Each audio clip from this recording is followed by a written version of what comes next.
Pons. Ang sa akin naman, no, unang-una, yung nagkulang sa akin ng magulang ko na ang tatay ko na pangaralan ako. Sadya lang,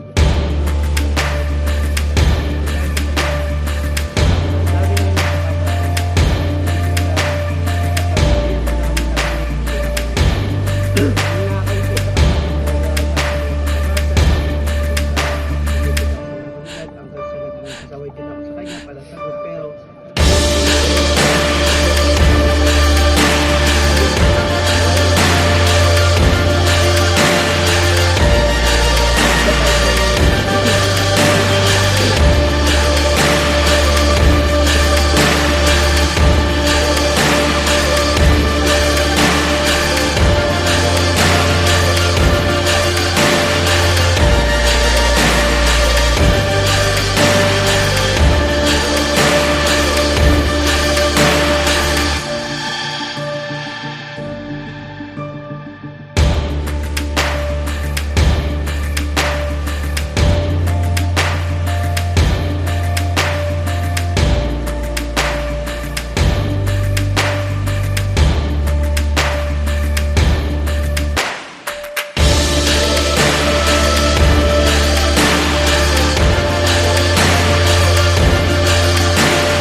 Parang hindi kayo nagutom ah.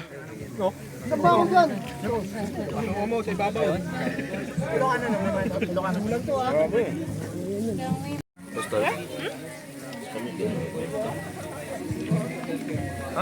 Parang mahina kumain dito ah.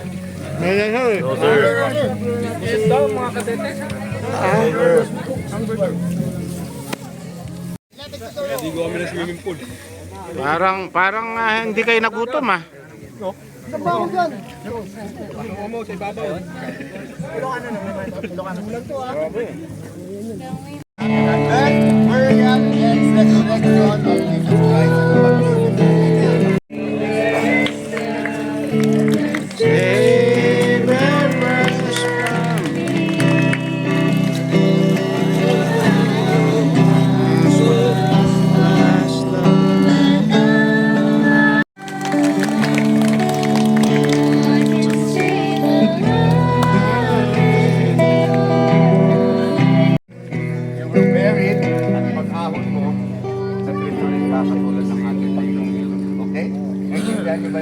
Okay, ready? Get set, go!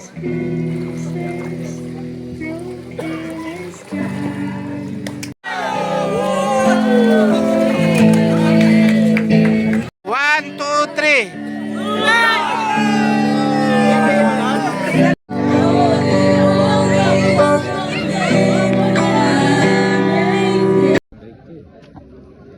Pag-aro ko na hindi ko makalimutan sa aking ama ay yung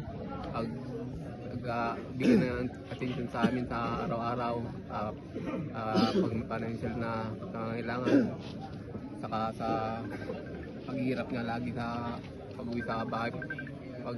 pagdating ng hapon, yun ang hindi ko makalimutan na pagka-sakripisyo na ng aking ama. Ayun nga, nung namubuhay pa ang aking ama, naramdaman ko niya yung pagmamahal niya sa amin, sa akin. Nung ako po ay na-aksidente, yung nasaksak po ako, siya po ang nagsakripisyo po sa akin sa ospital. Siya po nagbantay sa akin na buong magdamag sa araw-araw. Naramdaman ko po ang pagmamahal ng aking ama.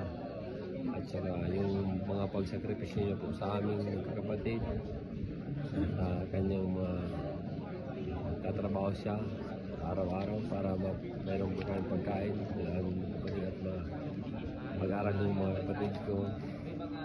Kung po naramdaman ko ang pagmamahal ng aming magulang, naramdaman ko yung mga represyon niya sa amin. Kaya naramdaman ko na mahal niya po talaga ng mga kapatid ng aming ama.